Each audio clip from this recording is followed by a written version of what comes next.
Hi, my dear friends. Hello, hello, hello, hello. So today I'm going to explain you about terraforming of Mars. If you want to say green Mars, see there is a timeline over here by NASA.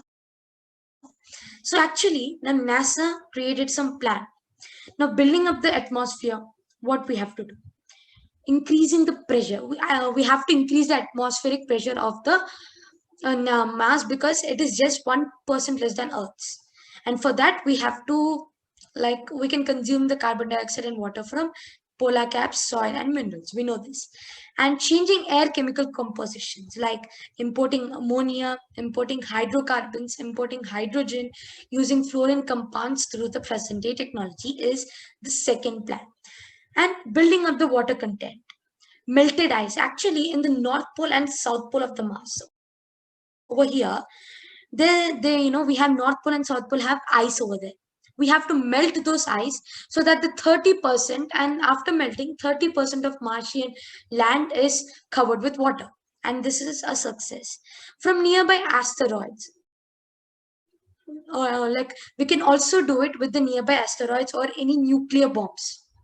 And also artificial rains can be heated up by the process of global warming.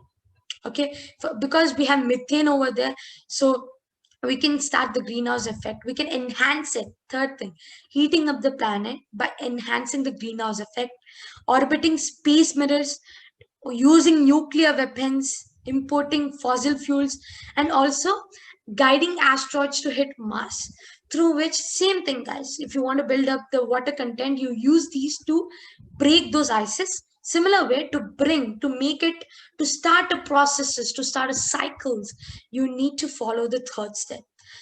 Fourth step, planting Mars by importing synthetic microbes like cyanobacteria. We know that cyanobacteria, if you remember, it converted, you know, methane and carbon dioxide, argon, other gases into oxygen through the process of photosynthesis, or genetically engineered seeds.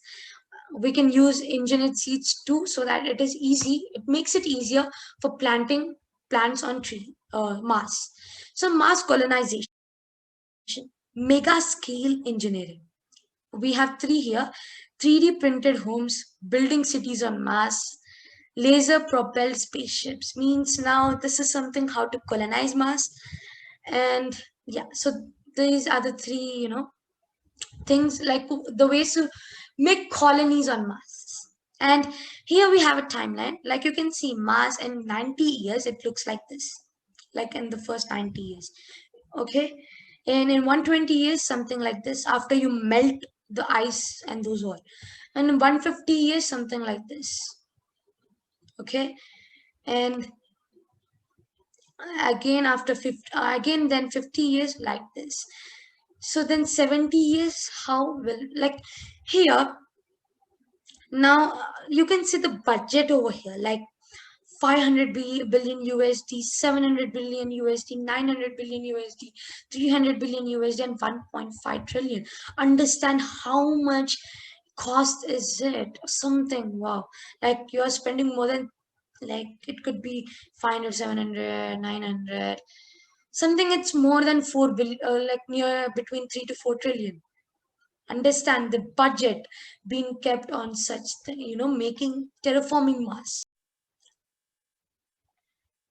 I think guys you're like clear with this video, but one more thing guys, this cost is like, how could it be possible in just 4 trillions? Like, not saying just, I'm not saying 4 trillions, I'm not sarcastically saying that this is joke, but actually this is the truth according to the infographics released by NASA.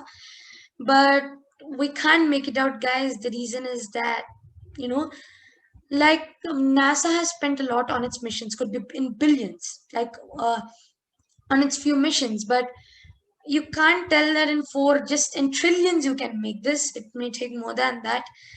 So this is just infographics, what NASA, thinks. This could be a plan.